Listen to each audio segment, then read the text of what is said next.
안녕하세요. 달콤한 국어입니다. 오늘은 7월 전국연합학력평가 고전수필 율정설, 매우 낯선 작품이었죠. 솔직히 저도 언제 이 작품을 읽어보았는지 기억조차 잘 나지 않는 매우 낯선 작품이었습니다. 자, 하지만 수필, 고전수필 설이기 때문에 당연히 경험과 깨달음은 결국 우리에게 무엇을 주는 거죠? 교훈을 주는 거죠. 그래서 어떤 교훈을 전달하고 있는지 그것을 중점적으로 읽어보았다라고 하면 그렇게 어렵지는 않았을 것입니다. 자, 읽어볼게요. 윤상군이, 자, 이 설명은 아는 작품으로 만들기 위한 분석지이기 때문에 이렇게 설명을 달아 놓았고 한번 읽어보시면 되고, 그냥 읽으면 되겠죠. 윤상군이 처음에 곤강 남쪽에 집터를 마련했다. 누가? 윤상군이 집터를 여기에 마련했답니다. 집터를 했으니까 집터 동편과 서편에 밤나무 정자, 그래서 밤나무 숲이 울창하였으므로 거기에다 정자, 그래서 유리, 밤나무, 정자를 짓고 율정이라고 이름했다.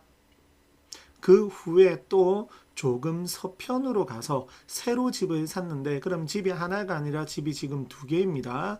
새로 집을 샀는데 밤나무 숲이 더욱 무성했다. 그래서 첫 번째 집에도 밤나무 숲이 울창하였고 두 번째 집에서도 밤나무 숲이 무성했답니다. 그래서 성 안에 있는 집에서는 밤나무를 심는 사람이 적은데 차이점이죠. 윤공은 집을 구할 때마다 밤나무 있는 곳을 선택했다. 이 단락의 핵심은 이것 하나입니다. 윤상군이라고 하는 인물이 있었는데 이 사람이 사는 집 근처에는 무엇이 많았다? 밤나무가 많았다.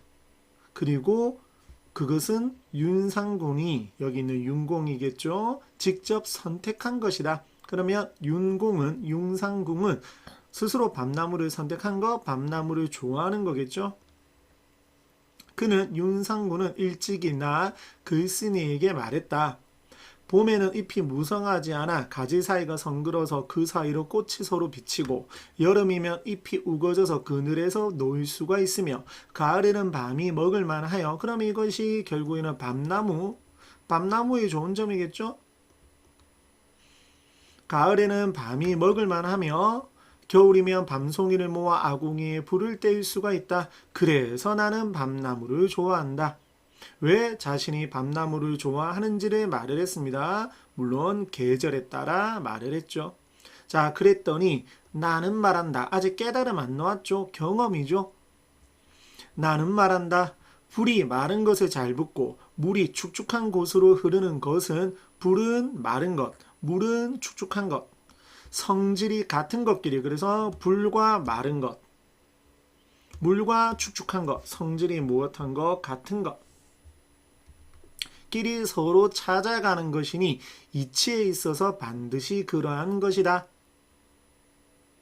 대개 그 숭상하는 것, 그러면 숭상한다, 좋아한다라는 것은 여기서 윤상궁이 무엇을 좋아하는 것? 밤나무를 좋아하는 것이 되겠죠. 물건이나 내가 여기서 내는 글쓴이가 아니라 윤상궁이 되겠죠. 다를 것이 없는 것은 어쩔 수 없는 일이다. 자연의 이치이다. 그러면 결국에는 윤상궁과 무엇이 밤나무가 유사한 속성을 지니고 있을 것이다 라고 말을 하는 거죠. 왜냐하면, 왜 그렇게 속성이 같냐면, 하늘과 땅 사이에 나는 풀이나 나무가 모두 한 기운이기 때문에 그렇다. 그러나 그 뿌리와 싹과 꽃과 열매가 어려운 것, 쉬운 것, 일찍 되는 것, 늦게 되는 것 등 가지각색인데, 오직 이 밤나무는 모든 나무 가운데서 가장 늦게 나며 재배하기도 어렵고 기르는데 시간도 오래 걸린다. 다른 나무들과 다른 밤나무만의 특이성이죠. 그러나 자라기만 하면, 좀 늦게 자라지만 시간이 오래 걸리지만 자라기만 하면 쉽게 튼튼해지며, 잎이 매우 늦게 돋지만 돋기만 하면 곧 그늘을 쉽게 만들어준다. 꽃이 매우 늦게 피지만 피기만 하면 곧 흐드러지며 열매가 매우 늦게 맺히지만 핵심은 이거죠. 무엇이든지 늦지만 이루어만 지면 그것의 가치는 매우 높다라는 거죠. 그런데 앞에서 이러한 밤나무는 밤나무를 숭상하는 윤상궁의 속성과 똑같다라고 했죠. 그럼 윤상궁도 마찬가지라는 겁니다. 그 얘기가 나올 거겠죠. 맺히기만 하면 곧 수확할 수 있다. 그러니 이 밤나무는 모든 사물에 공통되는 차고 이지러지고 줄어들고 보태는 이치를 함께 가지고 있는 거다. 윤공은 윤상공 얘기합니다. 윤공은 나와 같은 해에 과거에 합격했는데 그때 나이가 30여 세였다. 그러다가 나이가 40세가 넘어서야 비로소 처음으로 배설에 나아갔으므로 늦었죠. 근데 아까 밤나무 무엇이라고 했죠? 늦지만 그 가치는 높다라고 했었죠. 똑같이 말을 할 겁니다. 공은 직무에 더욱 조심하며 충실히 했다. 그러다가 임금의 인정을 받아 등용되었는데 하루 동안에 9번 자리를 옮겨 대신의 지위에 이르게 되었으니 이것은 별로 손질을 하지 않았는데도 무성하게 뻗어나간 밤나무와 같다. 유사성이죠. 그 기틀을 세우는 것이 처음에는 어려웠으나 그 성취하는 것이 뒤에는 쉬웠으니 역시나 밤나무의 꽃과 열매의 성질과 같다. 나는 그것을 여기서 나는 글쓰니 이치로 설명하려 한다. 대개 식물의 씨앗이 흙에서 싹틀 때 깊으면 싹이 더디 터진다. 씨앗이 깊었을 때의 문제점이죠. 꼬투리가 터지면 곧 눈이 트고 눈이 트면 가지가 생겨서 반드시 줄기를 이룬다. 샘물이 웅덩이에 차게 되면 그것이 조금씩 흘러나오게 된다. 그 흐르는 것이 멈추게 되면 물이 고이고 고이면 못이 되었다가 반드시 바다에까지 도달한다.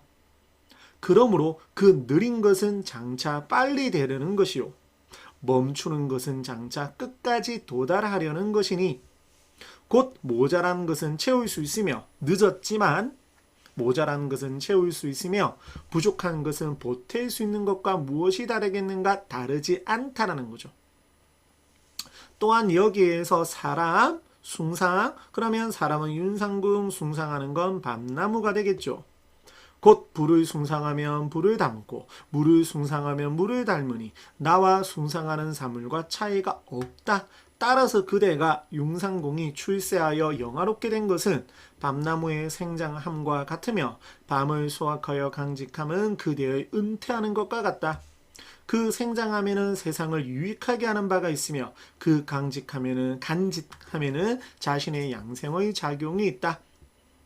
이에 나는 이 정자에 대하여 정자가 뭐죠? 율정이죠. 에 대하여 그 이치를 들어 글을 짓는다.